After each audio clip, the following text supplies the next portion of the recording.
سامعین، جن انبیاء علیہ السلام کا ذکر قرآن پاک میں آیا ہے ان میں سے 27 انبیاء علیہ السلام کا ذکر ہم اس سیریز میں کریں گے۔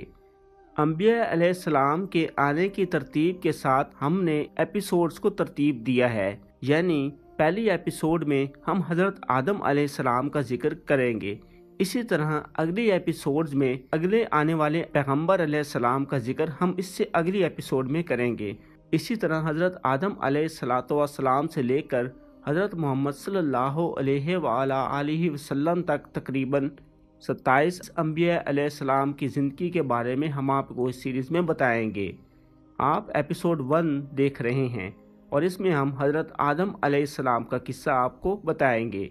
یہ ایپیسوڈ مکمل 3 حصوں پر مشتمل ہے۔ آپ حصہ نمبر 2 دیکھ رہے ہیں۔ اس حصے میں آپ حضرت آدم علیہ السلام کی تاریخ کے بارے میں جانیں گے۔ حضرت آدم علیہ السلام اب جنت میں قیام فرما رہے تھے۔ ہر نعمت اور آسائش انہیں میسر تھی۔ آرام ہی آرام، فراغت ہی فراغت، لطف ہی لطف۔ وہ باغات بہشت کی سیر کرتے، دور دراز مقامات تک نکل جاتے، مظاہر قدرت دیکھتے اور حیران ہوتے۔ خوراک کی طلب ہوتی تو انواع و اقسام کے میوے خود بخود ان کے لبوں تک پہنچ جاتے۔ پیاس محسوس ہوتی تو ٹھنڈے میٹھے دودھ کی نہروں کو وہ ہاتھ کی ایک جنبش کے فاصلے پر پاتے۔ یہ سب کچھ تھا، لیکن حیات آدم میں کسی شے کی کمی تھی۔ کوئی خلا تھا جو ہر گھڑی محسوس ہوتا تھا۔ وہ شب و روز ایک تشنگی تھی، وہ شب و روز ہرز جان رہتی تھی۔ آدم کو کسی کا انتظار تھا، کسی ایسی ہستی کا جس کے بغیر وہ نامکمل تھے۔ کون ہے تو؟ کون ہے تو؟ وہ اکثر جنت کی ہواؤں سے پوچھتے، مشک و عنبر کے ٹیلوں سے سوال کرتے، خوشحال پرندوں سے استفسار کرتے۔ کامل اور یکجا صرف خدا کی ذات ہے، صرف وہی ہے جو اپنی ذات میں مکمل ہے، جسے کسی ساتھی کی ضرورت نہیں۔ یہ صدا انہیں فضاؤں میں گونجتی محسوس ہوتی۔ خدا اپنے بندے کی حاجت سمجھتا تھا۔ وہ جانتا تھا اسے اپنے ہم نسل کی ضرورت ہے، ایک ایسے عدد کی ضرورت ہے جو اسے طاق سے جفت بنا دے۔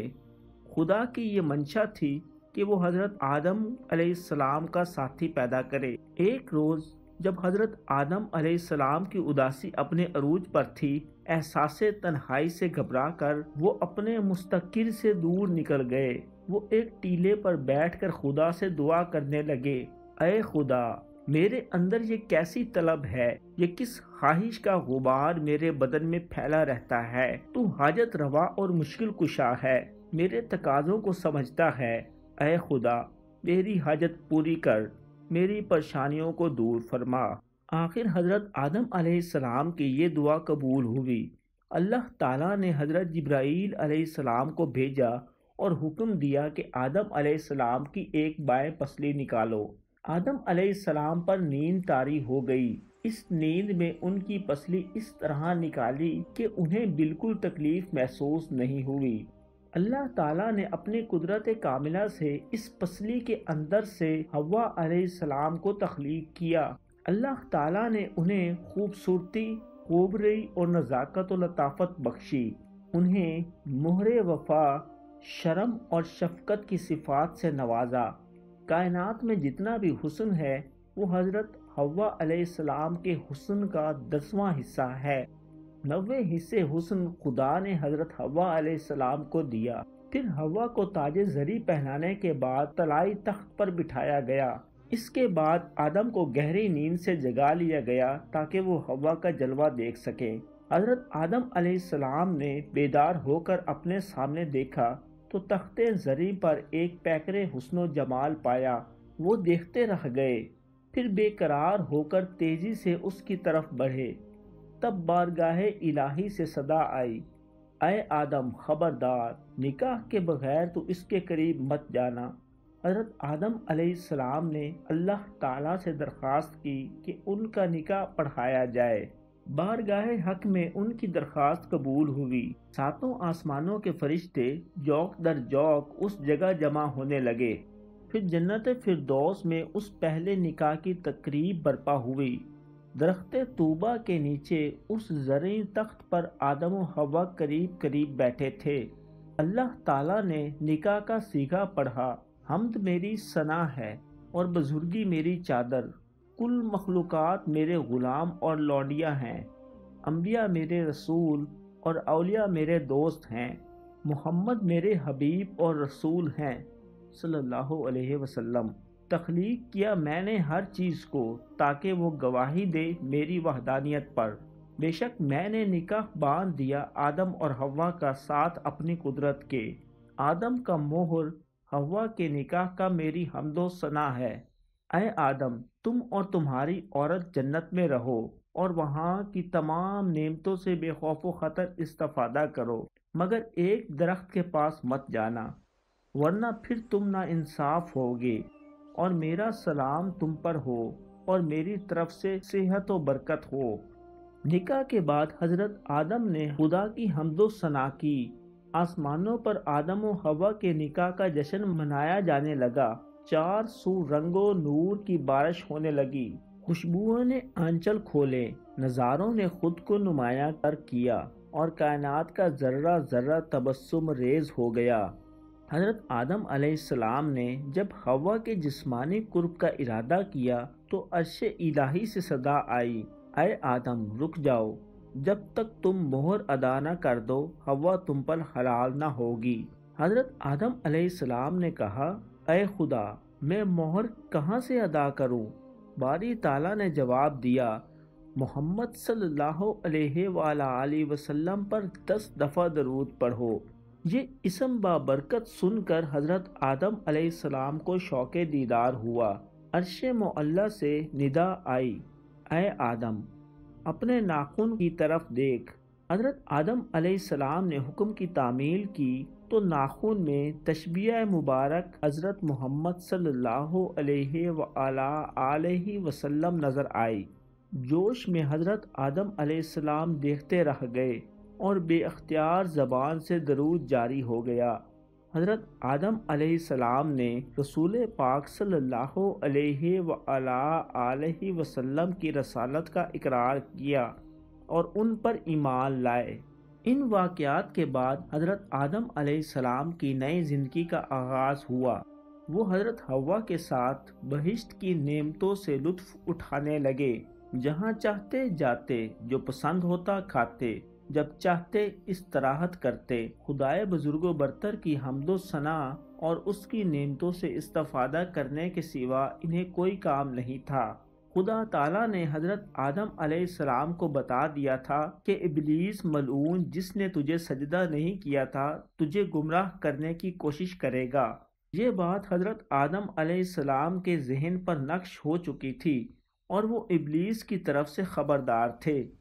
یہی وجہ تھی کہ انہوں نے اس درخت کے قریب نہ جانے کا پختہ فیصلہ کر رکھا تھا جس سے حق تعالیٰ نے انہیں منع فرمایا تھا۔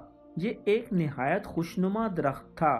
اس کا پھل دیکھ کر اکثر آدم و حوا کے دل میں تجسس جاگتا تھا، مگر حکم خداوندی کی وجہ سے وہ اس درخت کے قریب نہ جاتے تھے۔ ایک عرصہ اسی طرح گزر گیا۔ معاملات روز و شب میں آدم و حوا شیطان لعین کی طرف سے لاپرواہ ہو گئے، مگر وہ ان کی طرف سے لاپرواہ نہیں ہوا تھا۔ وہ چاہتا تھا کہ کسی نہ کسی طرح جنت میں داخل ہو کر آدم و حوا کو گمراہ کرے۔ ایک عرصہ وہ ان تک رسائی حاصل کرنے کی کوشش میں لگا رہا۔ بالآخر اسے کامیابی ہوئی۔ اس نے جنت تک رسائی حاصل کر لی، مگر جنت کے تمام دروازے بند دیکھ کر اس کی امیدوں پر اوس پڑ گئی۔ اسی دوران اس کی ملاقات ایک طاؤس سے ہوئی۔ وہ طاؤس سے کہنے لگا کہ کسی طرح مجھے جنت کے اندر لے جاؤ۔ طاؤس نے انکار کیا، مگر ایک سانپ شیطان کے بہکاوے میں آ گیا اور شیطان کو اپنے منہ میں بٹھا کر بہشت کے اندر لے گیا۔ حضرت حوا تنہا ایک گوشہ بہشت میں بیٹھی تھیں، جب ناگہاں انہیں ایک جانب شور و غل کی آوازیں سنائی دیں۔ انہوں نے دیکھا کہ بہت سے حور و غلمان ایک جگہ جمع ہیں۔ تجسس سے مجبور ہو کر وہ بھی اسی مقام پر پہنچ گئی۔ انہوں نے دیکھا ایک شخص جو کہ دراصل شیطان تھا، بڑی دردمندی سے رو رہا تھا۔ وہ اسی پیڑ کے قریب کھڑا تھا جس کا پھل کھانے سے خدا نے حضرت آدم و حوا کو منع کر رکھا تھا۔ حوا نے شیطان سے پوچھا کہ تو کیوں روتا ہے؟ وہ کہنے لگا، اے حوا، مجھے اس بات پر رونا آ رہا ہے کہ عنقریب تم اور آدم مر جاؤ گے۔ حوا نے بے قرار ہو کر پوچھا، اے دانا شخص، اس انجام سے بچنے کا کوئی رستہ؟ شیطان نے کہا، اے حوا، اگر تم اس درخت کے پھل کھا لو تو تمہیں کبھی موت نہ آئے گی۔ تم دونوں ہمیشہ ہمیشہ اس طرح جنت میں نعمتوں کے مزے لوٹو گے۔ خدا تعالیٰ نے اس پیڑ کا پھل کھانے سے تمہیں اس لیے منع کیا کہ کہیں تم حیات ابدی نہ پا جاؤ۔ حوا پر شیطان کے اس واویلے کا اثر ہوا۔ انہوں نے درخت سے 3 پھل توڑے اور سارا ماجرا جا کر حضرت آدم علیہ السلام کو سنایا۔ کہنے لگی، ایک پھل میں کھا لیتی ہوں اور 2 تم کھا لو، تاکہ موت ہم دونوں سے ہمیشہ ہمیشہ کے لیے دور ہو جائے اور ہم جدائی کے اندیشوں سے آزاد ہو کر ابدی راحت کی زندگی گزار سکیں۔ حضرت آدم علیہ السلام بھی شیطان کے اس بالواسطہ بہکاوے میں آ گئے۔ انہوں نے شجر ممنوعہ کے پھل حوا کے ساتھ مل کر تناول کیے۔ پھلوں کا کھانا تھا کہ ان کے سروں پر موجود فضیلت و افتخار کے زرعی تاج اڑ گئے اور ان کے جسم کے پوشیدہ حصے ان پر ظاہر ہو گئے۔ حواس باختگی کے عالم میں وہ درختوں کے پتے توڑ توڑ کر اپنے سطر چھپانے کی کوشش کرنے لگے۔ برہنگی کے احساس نے انہیں شرم سے پانی پانی کر دیا۔ وہ درختوں میں بھاگ رہے تھے اور ایک دوسرے سے چھپنے کی کوشش کر رہے تھے۔ یہ کیفیت اس ندامت و پشیمانی کا اظہار تھی جو حکم خداوندی کی خلاف ورزی کے بعد آدم و حوا پر طاری ہوئی۔ وہی بہشت تھی، وہی اس کے سبزہ زار اور وہی حسین نشیب و فراز تھے، مگر آدم و حوا کے لیے سب کچھ بدل چکا تھا۔ وہ کسی سے آنکھ ملانے کے قابل نہ رہے تھے۔ اب وہ خدا کے محبوب نہیں، اس کی درگاہ کے معتوب تھے، اور یہ بات اہل بہشت بھی جانتے تھے۔ ان کی نگاہوں میں آدم و حوا کے لیے تعصف تھا، مگر وہ ان کے لیے کچھ نہیں کر سکتے تھے۔ وہ سب کچھ جانتے تھے کہ یہ دونوں اب خدائی عطاب سے بچ نہ پائیں گے۔ آدم کو سجدہ نہ کر کے ابلیس نے جو کہانی شروع کی تھی وہ ایک نئے موڑ پر پہنچ چکی تھی۔ عرش معلیٰ سے کئی بار خدا تعالیٰ نے حضرت آدم علیہ السلام کو پکارا، مگر شرمندگی کے سبب حضرت آدم علیہ السلام سے جواب بند نہ پڑا۔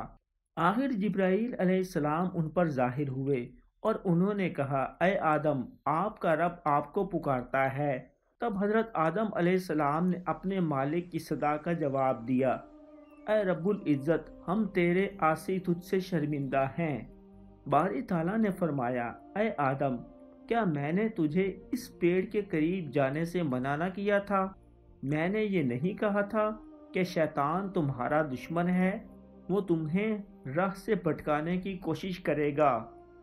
حضرت آدم نے کہا، بے شک اے رب، تو نے کہا تھا، تو نے ہمیں آگاہ کر دیا تھا، بے شک ہم خود اپنی جانوں پر ظلم کرنے والے ہیں۔ اے رب رحیم، اگر تو نے ہمارا قصور معاف نہ کیا تو ہمارا کہیں ٹھکانہ نہیں۔ اے قادر مطلق، ہم پر رحم فرما۔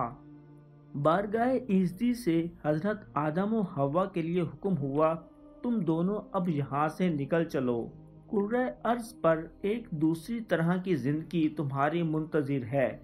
تمہارے واسطے زمین میں ٹھکانہ ہے اور وہیں رہ کر ایک مخصوص عرصہ تک تمہیں نفع حاصل کرنا ہے۔ تمہیں اب اسی کرۂ ارض پر زندہ رہنا ہے، وہیں مرنا ہے اور دوبارہ اٹھایا جانا ہے۔ آدم و حوا کے چہروں پر یاس نے ڈیرے ڈال لیے۔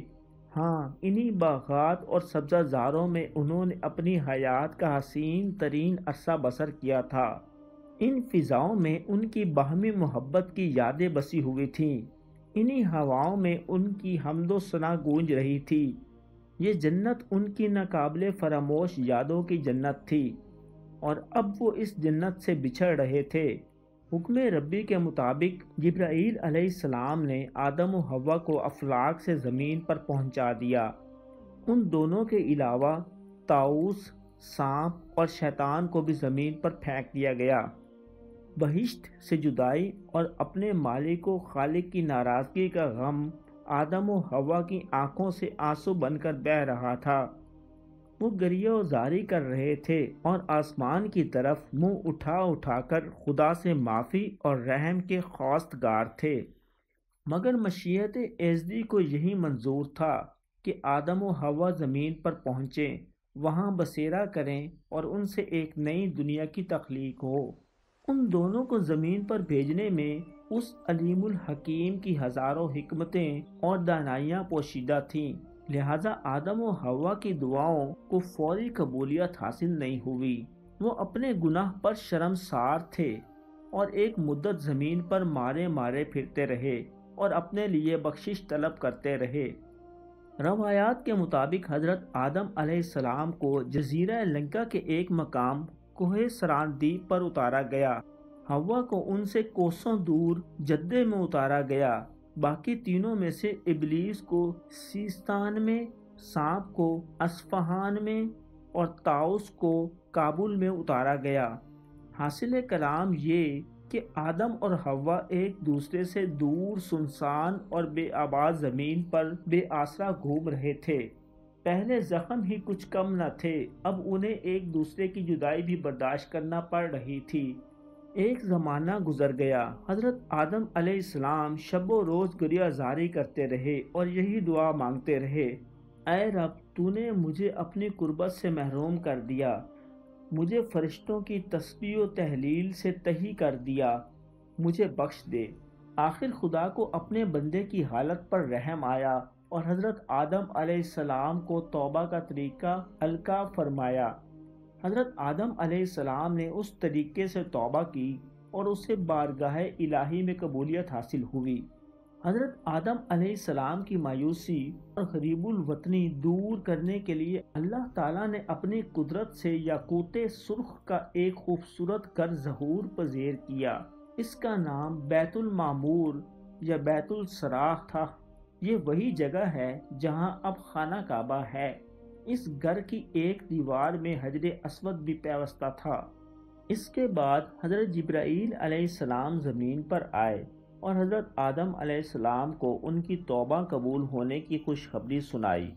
پھر حضرت آدم علیہ السلام کو خدا کا حکم پہنچاتے ہوئے کہا وہ مکہ پہنچ کر اس گھر کا طواف کریں، اسی طرح جیسے ملائکہ عرش کا طواف کرتے ہیں۔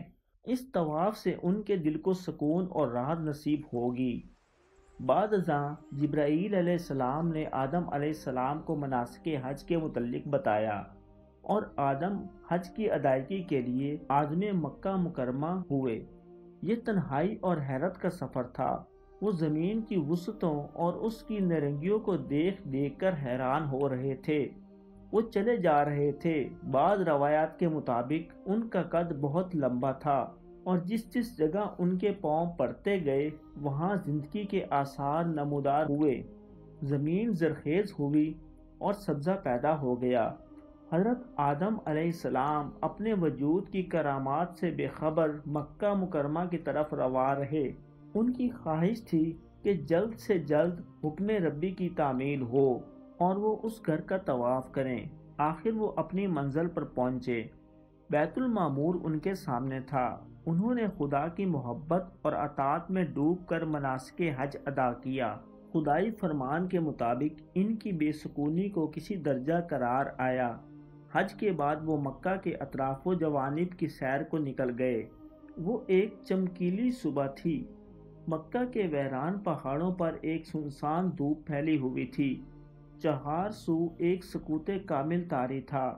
جب سے دنیا قائم ہوئی تھی اس سکوت کو کسی آہٹ نے مجروح نہیں کیا تھا۔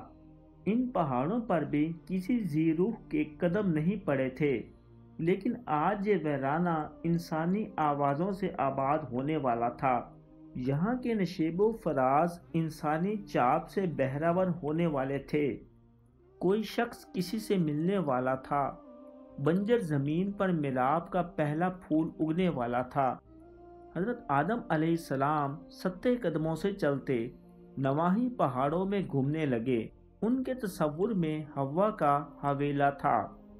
اس حوالے کے ساتھ آبشاروں کے ترنم، شبنم کی ٹھنڈک اور پھولوں کی نرمی کو نہ جانے کیا نسبت تھی کہ سب چیزیں بھی آدم کے تصور میں چلی آئی تھیں۔